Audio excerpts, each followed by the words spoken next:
Hi, it's Steph, and I have another video for you.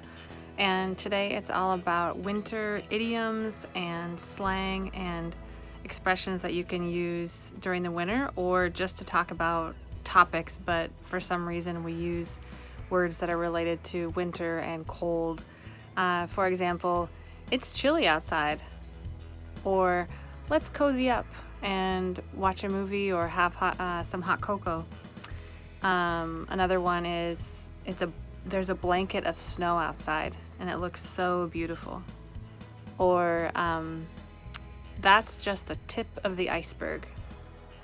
All right, so those are just some examples of the slang, idioms, and vocabulary that I'm going to talk a little bit more about in this video. So hopefully it can help you improve your English and sound more like a native speaker. All right, let's get started. Improve your vocabulary. Winter idioms, phrasal verbs, and slang. What are idioms exactly? Idioms are words or phrases that go together that have a new meaning. Usually they have some kind of cultural or historical meaning. So don't be confused about the word idiom, because sometimes people think it just means words, but actually it means something different. So when these words are combined together, they have a new meaning. And what about phrasal verbs? Phrasal verbs are a verb plus what looks like a preposition. So when you have a combination of the verb plus a preposition, it's actually called a phrasal verb. So it's not like a preposition anymore. And then slang. Slang is that common, informal language that you would use maybe just with your friends. All right, so let's look at some examples. So the first one is, it's so chilly outside today. So the word chilly just means that it's pretty cold, right? So usually we use this word when the temperature drops, more than average, and we go outside and we're kind of shocked, like we're kind of surprised at how cold it is. We also use this oftentimes when it's kind of windy. It can be also chilly when it's windy outside. Here's another one. I hope I don't get frostbite.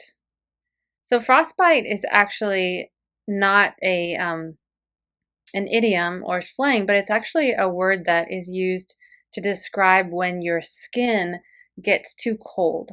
So frostbite actually feels like your skin has been bitten, right? Like, so the word bite, we usually use this when we're talking about eating, but now we're talking about it actually when it feels like your skin has been bitten. So frostbite. So this is actually something that can be dangerous. Like if you're walking around without anything covering your ears or your hands, like we see in this picture, that means that your skin is actually in danger of getting too cold. And then later you can have some problems with your skin. So be careful of frostbite. Here's a phrasal verb. I hope I don't come down with a cold. So we use come down with when we want to talk about specifically getting a cold, right? So this is an example of a phrasal verb, come down with. Notice with phrasal verbs, you make the word combination with a verb, and then there can either be one preposition or two. But notice that they don't have the same use as regular prepositions do. Come down with a cold. Here's another one with cold. We say, be careful you don't catch a cold. So usually the word catch is used with a ball, like when you're playing catch or something, or with baseball, right? You're catching the ball. But here we actually use it also when we talk about a cold. You can actually catch a cold.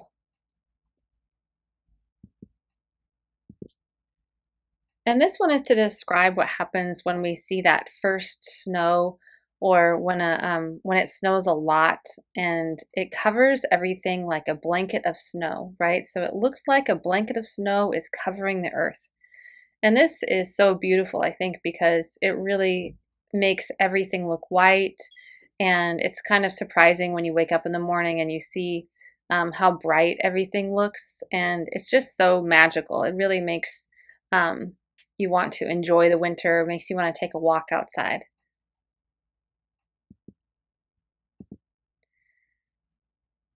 Another one is cozy up.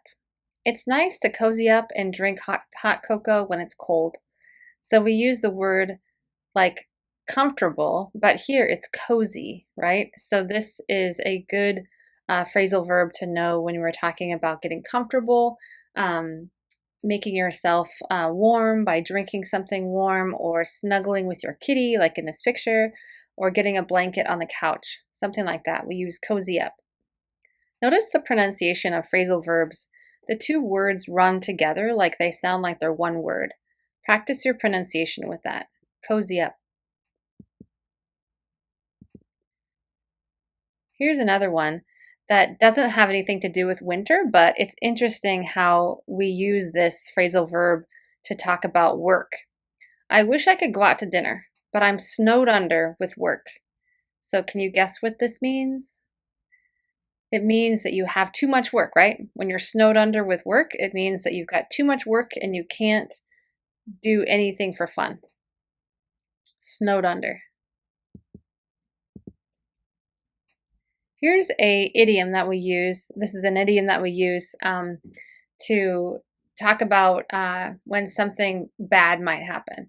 So you're walking on thin ice at school. You keep missing assignments and getting bad grades, right? So what do you think this means, walking on thin ice?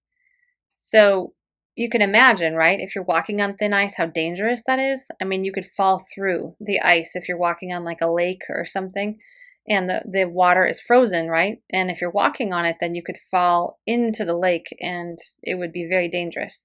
So now we use this idiom to talk about something that might happen that's bad, right? So what would happen to you if you keep missing assignments and getting bad grades? You could fail the class, right? So this is an example of an idiom, walking on thin ice. This is a picture of an iceberg. So this is an idiom that we use quite often to talk about something that is a tiny part of the whole picture, right? So that's the tip of the iceberg. The tip is the top, the very top of it, right? It's just a tiny part of the whole picture of this situation. Let's look at this idiom a little more closely here. Recently, I heard this in the news. The situation with the police violence against Black people being caught on video is the tip of the iceberg.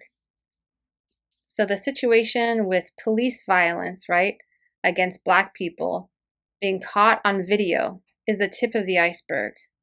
There's a great cartoon image of this that I found on Twitter.